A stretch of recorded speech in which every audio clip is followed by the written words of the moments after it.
টানা ৬ থেকে ৭ দিনের ভারী বর্ষণ ও জলাবদ্ধতায় ক্ষতিগ্রস্ত কক্সবাজার সদর ও পেকুয়া উপজেলা বন্যা দুর্গত মানুষের পাশে দাঁড়িয়েছে কক্সবাজার জেলা পুলিশ। দুর্যোগ কবলিত মানুষের দুর্ভোগ লাঘবে মানবিক সহায়তা কার্যক্রমে নেতৃত্ব দেন চট্টগ্রাম রেঞ্জের অ্যাডিশনাল ডিআইজি মোহাম্মদ নাজিমুল হক। সোমবার কক্সবাজার সদর উপজেলা ঝিলংঝা, চৌফলদন্ডি, ফরিনাফারি এবং পেকুয়া উপজেলার নতুন লাহাজানি পাড়া এলাকায় পানিবন্দী ও ক্ষতিগ্রস্ত পরিবারগুলোর মাঝে জরুরি ত্রাণ সামগ্রী বিতরণ করা হয়। এই সময় অ্যাডিশনাল ডিআইজি মোহাম্মদ নাজিমুল হক বলেন, দুর্যোগের এই সময়ে মানুষের পাশে দাঁড়ানো বাংলাদেশ পুলিশের নৈতিক ও মানবিক দায়িত্ব। অতিবৃষ্টি এবং পাহাড়ি ঢল নামলো, চারিদিকে পানি নিমজ্জিত হয়ে গেল, বন্যা আক্রান্ত হয়ে গেল, তখন থেকে আসলে আমাদের কার্যক্রম শুরু।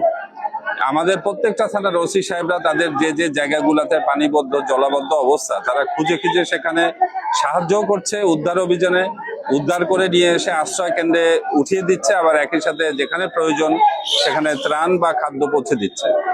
আর শুধু পুলিশ না, বাংলাদেশ পুলিশ না, বাংলাদেশ সরকারের প্রতিটি সংস্থা, আমাদের মাননীয় প্রধানমন্ত্রী তিনি আমাদের জুম মিটিং এ প্রতিদিন আসছেন এবং আমাদেরকে বলছেন এটাকে শক্তভাবে দেখার জন্য এবং আমাদের জন্য যেন কোনো মানুষের কষ্ট না হয়, প্রতিটি সরকারি সংস্থাকে উনি এটা মোটিভেট করছেন। আমাদের মাননীয় স্বরাষ্ট্রমন্ত্রী উনি প্রতিদিন খোঁজ খবর নিচ্ছেন।